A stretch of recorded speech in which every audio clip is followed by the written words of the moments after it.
இன்னைக்கு நான் folding chart எப்படி பண்ணுறதுன்னு காமிக்கிறேன்.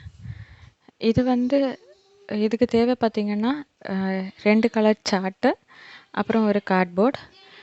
இது வந்து ஸ்கொயர் ஷேப்லேயும் பண்ணலாம், இல்லைன்னா ரெக்டாங்குலர் ஷேப்லேயும் பண்ணலாம். தட் மீன்ஸ் ரெக்டாங்குலர் ஷேப்பில் பண்ணுறீங்கன்னா அந்த ரெக்டாங்குலர் ஷேப்புக்கு ஏற்ற மாதிரியே நீங்கள் சார்ட்டை கட் பண்ணிக்கணும்.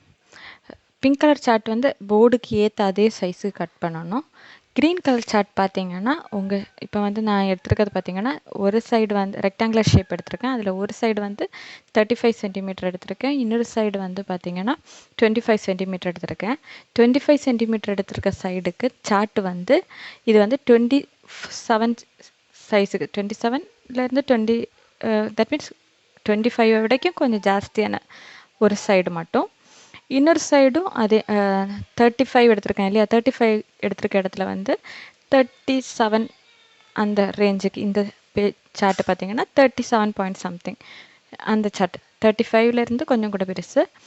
அந்த ஃபோல்ட் பண்ணிவிட்டு 4 சைடும் நம்ம பேஸ்ட் பண்ணிக்கிறோம், 4 சைடும் பேஸ்ட் பண்ணிக்கிறோம். இதுக்கு முன்னாடி நான் சார்ட்டில் வந்து சைடில் செலோட்டாப் போட்டு பேஸ்ட் பண்ணிட்டேன்.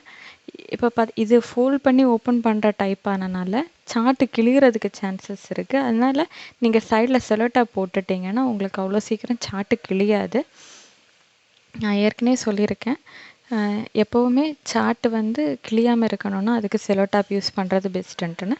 தென் அப்புறமா பிங்க் கலர் செலோட்டாப்பு அந்த பிங்க் கலர் சார்ட்டு அந்த கார்ட்போர்டுக்கு அதே சைஸுக்கு இருக்கும்.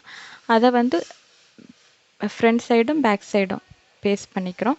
பேஸ்ட் பண்ணிவிட்டு பேலன்ஸ் இருக்க சைடு பார்த்தீங்களா, தட் வந்து ஃபோல்ட் பண்ணி இப்போ ஓப்பன் பண்ணுற ஒரு ஆல்பம் லுக் வரும்.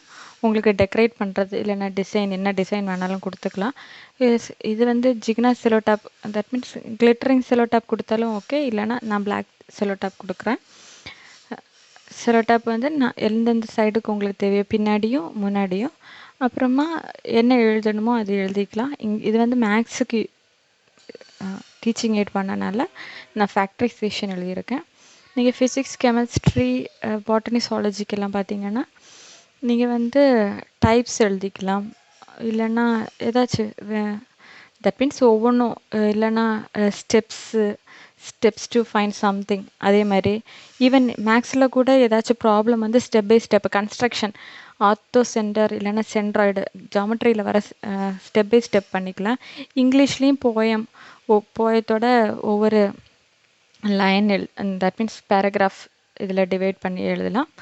தென் ஃபோல்ட் பண்ணி ஓப்பன் பண்ணி காட்டினீங்கன்னா இது பார்க்குறதுக்கு கொஞ்சம் வித்தியாசமாக இருக்கும். இது வந்து அந்த gift pack chocolate gift box ஒரு ஐடியா இருந்துச்சு இல்லையா, அதை டிபெண்ட் பண்ணி பண்ணது தான்.